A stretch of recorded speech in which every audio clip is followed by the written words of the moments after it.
Bonjour à tous et à toutes, c'est Philippe de potagermaestro.fr. Aujourd'hui, nous allons nous plonger dans la culture des blettes qu'on appelle aussi bêtes ou poirées, et je vous laisserai dans le descriptif de cette émission un lien vers un article ultra complet et ses vidéos associées.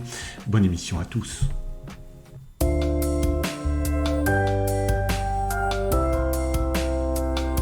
Parlons aujourd'hui d'un légume vraiment intéressant et assez généreux, la blette. On l'appelle aussi poirée.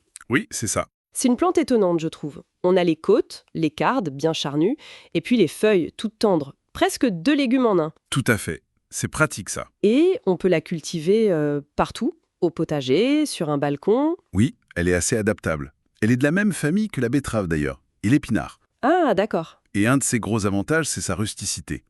On la pense annuelle, souvent, mais en fait, elle est bisannuelle. Elle fait son cycle sur 2 ans. D'accord, donc elle peut repousser. Voilà.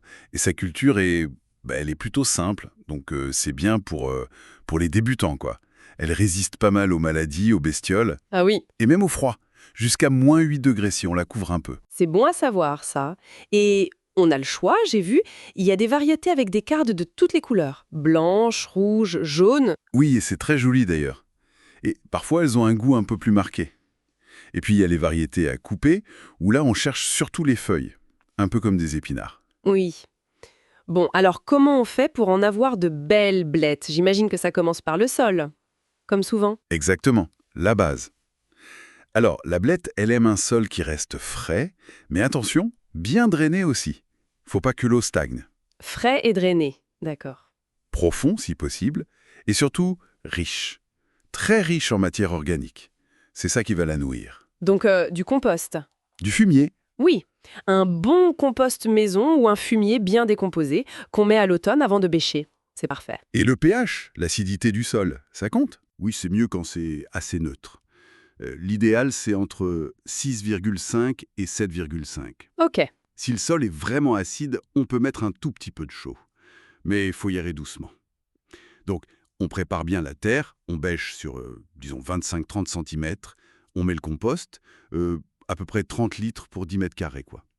Et puis on affine bien la terre avant de semer. D'accord. Et pour les semis, justement, quel est le bon moment? Et comment on fait? Alors, il y a plusieurs options. On peut semer au printemps, vers avril-mai. Là, on récoltera en été et en automne. Classique. Ou alors, on peut semer un peu plus tard, genre début juillet. Ça, c'est pour avoir des blettes en automne et en hiver. Mais là, il faudra prévoir une protection pour l'hiver. Un voile, par exemple. Et on sème direct en terre? Oui, on peut. On fait des petits sillons, pas trop profonds, hein, 1 ou 2 cm, c'est suffisant. Et on espace bien les lignes, 40 cm environ. Et après, il faut éclaircir, j'imagine, pour pas que les plantes se gênent. Ah oui, c'est indispensable. Quand les petites pousses ont quelques feuilles, on enlève les plus faibles pour laisser 30 à 40 cm en chaque plant. Faut leur laisser de la place. Ou alors on peut commencer en godet? Oui, c'est l'autre méthode. On met 2-3 graines par petit pot, on garde le plus beau plant, et on le repique en pleine terre quand il a 4 ou 5 feuilles. En gardant le même écartement, bien sûr. Ça germe assez vite, hein, en 1 à 2 semaines en général. Parfait. Bon, une fois que ça pousse, l'entretien, l'arrosage, c'est important, non? Crucial même. Surtout l'été. Il faut que le sol reste frais, mais sans être gorgé d'eau non plus. Le mieux, c'est d'arroser au pied, Ah, pourquoi au pied? pour éviter de mouiller les feuilles. Ça limite les risques de maladies comme le mildiou, par exemple. C'est un champignon qui aime l'humidité sur les feuilles. Logique. Et côté nourriture, engrais? Si on a bien mis du compost au départ, en pleine terre, souvent ça suffit. La blette est assez gourmande, mais le compost libère les nutriments doucement. En pot, par contre. Oui. Ou si on veut vraiment prolonger la récolte longtemps, un petit coup de pouce avec un engrais organique liquide à mi-saison, ça peut être utile. D'accord. Et il y a ce truc dont on entend parler, la montée en graines. Ça arrête la production, c'est ça? Oui, c'est ça. Normalement, la plante fait ça la 2e année. Mais un coup de stress, manque d'eau, grosse chaleur soudaine, ça peut la déclencher plus tôt. Ah, zut. Dès qu'on voit la tige avec les fleurs qui commencent à monter, hop, on la coupe. Et pour éviter ça, ou du moins retarder, il faut bien arroser régulièrement et si le soleil tape vraiment fort l'été, on peut même mettre un peu d'ombrage aux heures les plus chaudes. Ça aide à garder les feuilles tendres plus longtemps. Malin. Et pour la récolte alors? On cueille comment? Et on conserve comment? On récolte au fur et à mesure, c'est ça qui est bien. On prend les feuilles extérieures, on les coupe à la base, près du sol. Ça permet au cœur de la plante de continuer à produire. Et ça se garde bien? Fraîches. 3-4 jours au frigo, ça va. Le mieux, c'est de les envelopper dans un torchon un peu humide. Et si on en a beaucoup, congélation? Oui, ça marche très très bien. Faut juste les blanchir avant.